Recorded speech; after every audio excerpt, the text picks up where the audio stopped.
If your motivation for board studying has dropped and that's making you nervous, this is normal. This is part of a board strategy series focused on how boards actually test thinking, not just memorization, so studying feels more clear and less overwhelming. Let's normalize something right away. Motivation is not a reliable driver for long-term learning. It fluctuates with stress, sleep, novelty, and uncertainty. This is usually the moment where students think, maybe I'm burning out, or if I were more disciplined, this wouldn't be happening. Let's go back to the science of learning and neuroscience telling us these important things though.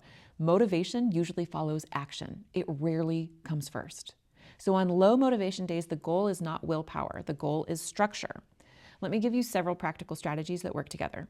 Strategy number 1 is Pomodoro.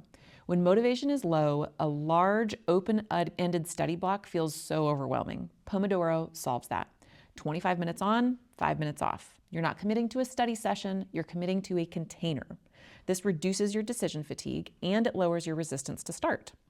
Often, motivation will then show up after that first block is complete. Strategy 2, batch low-hanging tasks.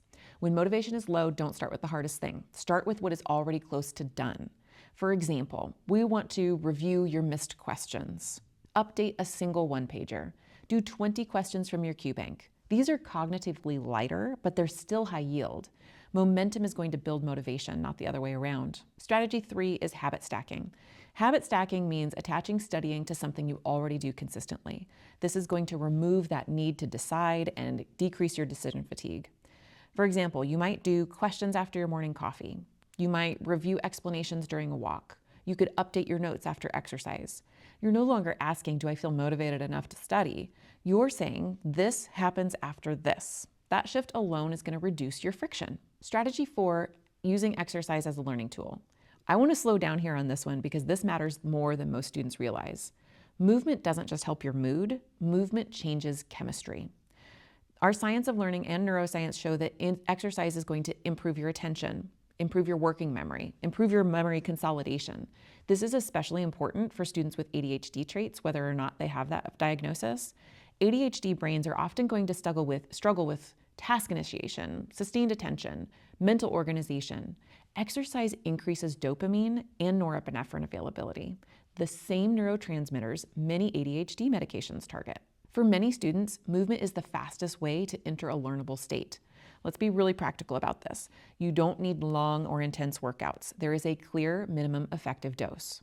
For cognitive benefit, 10 to 20 minutes of moderate intensity. In heart rate terms, that's going to be like a high zone 2 to a low zone 3, or roughly 60 to 75% of your maximum heart rate. You're breathing a little bit harder, you can talk but not sing. This would be brisk walking, cycling, rowing, even a little bit of light jogging. You don't need to be exhausted. In fact, pushing too hard can make learning worse afterwards. Timing matters. Exercise works best right before studying or between study blocks. A short walk before a question set can reduce mental friction and improve your focus. Movement between Pomodoro blocks can reset your attention and reduce your fatigue. Strength training also counts. Even 5 to 10 minutes can improve executive function and reduce restlessness. Here's the reframe I want you to hold on to. Exercise is not something you earn after studying. It is something you use to make your studying work better. If you feel stuck, unfocused, overwhelmed, don't force yourself to sit longer. Stand up, move for 5 to 10 minutes, then come back and start with something that is small. This is not avoidance, this is strategy. When motivation drops, students often wait. They think, I'll study later when I feel more focused.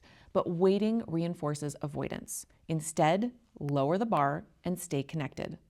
10 questions count. 1 Pomodoro counts. 1 small review counts. On low motivation days, the goal is not productivity, it's connection. Strong students don't avoid low motivation days, they just design for them. They assume that motivation is going to fluctuate and they build their systems that will work anyway. If motivation is low today, it's not a reason to stop. It's a reason to simplify, structure, stay engaged somehow.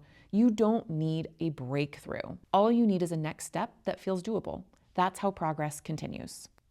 Boards aren't passed by intensity alone. They are passed with strategy and thoughtful execution. I'll see you in the next one.